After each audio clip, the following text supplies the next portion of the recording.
Media सानू आए तो फिर कार्रवाई शुरू हो गई सारिਆਂ के खिलाफ। दुकानदारों दुकानों ने बंद कराया ही होया वा, सिर्फ मिठाई वाली दुकाना या खाण पीण वाली खुलियां तो बाकी उन्होंने इतने लोगों को करना शुरू करता मेरे को भी लड़का तुम देखा ही होना।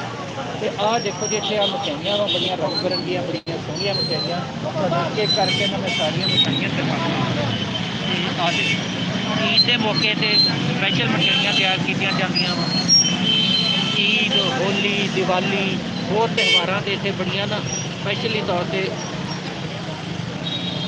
तो तुहानू पता पंजाब दे विच मठियाई ना बने ये हो नहीं सकता।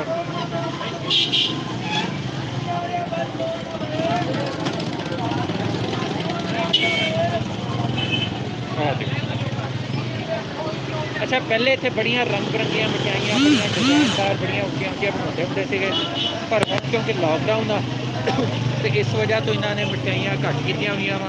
यानी मिठाई बथेरी बनी आ देखो नाल ही आ फेणियाँ पीड़ियाँ फेणियाँ भी क्योंकि इतने साल विकदियाँ वा बहुत ईद के उत्ते पकाई जांदियां घरां च दुध पा के ते आ नाल। अच्छा ये है special Jalebi and sweets Rahim Yar Khan ना जलेबी चौक आ बड़ा मशहूर आ मिठाइयों के हवाले तो खासकर जलेबियां के हवाले का। आ तुहानू दिखाना आ देखो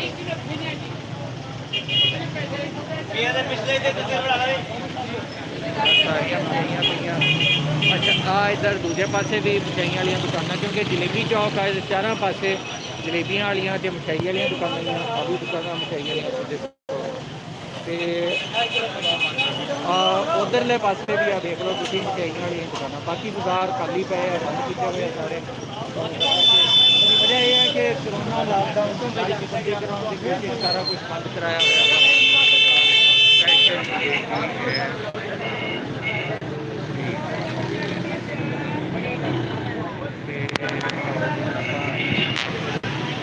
अगले पासे चलते हैं तो इतों ना आप पूछते हैं नासर साहब वाले कि भी तुम इस बारी की चक्कर आ मिठाइयाँ दूजिया नहीं बनाई की हाल है नासर भाई ठीक हो।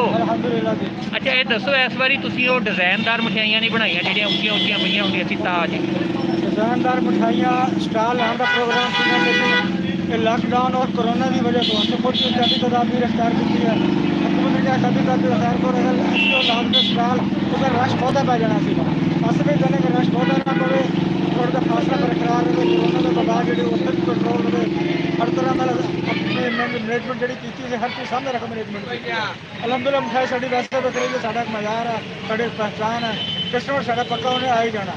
लेकिन असं कहने रश बहुता ना पवे अस हुकूमत इस पॉलिसी का ना लगे हाँ, लेकिन हुकूमत को चाहिए कि SOP पर अमल करावे और आखिर जो 2 दिन चल रहे हैं प्लीज़ साड़ी अपील है कि जितने दूसरे अपना खुदरू अशा तो अलावा जी दुकान है उन्होंने खोलने की इजाजत दी जाए। वो लख रुपये का माल लैके आया वो जनाब बच्चे की साल की रोजी कमानी होंगी उन्होंने वो घर जो फाके तो बहुत परेशान है जी। अच्छा मास्क थले करके मड़ा जी अपना चेहरा भी दिखा दो साढ़े ऑडियंस को। चलो आ नासर साहब है जी बड़े खूबसूरत आदमी इतने रहीमयार खान के सब तो समाजी वर्कर भी है बड़े बड़े तो जमीयत उलमा इस्लाम के सूबाई लीडर भी है। तो आप बाकी तो दिखा देखो। अच्छा आ जलेबी है जी इन्होंने जी स्पैशल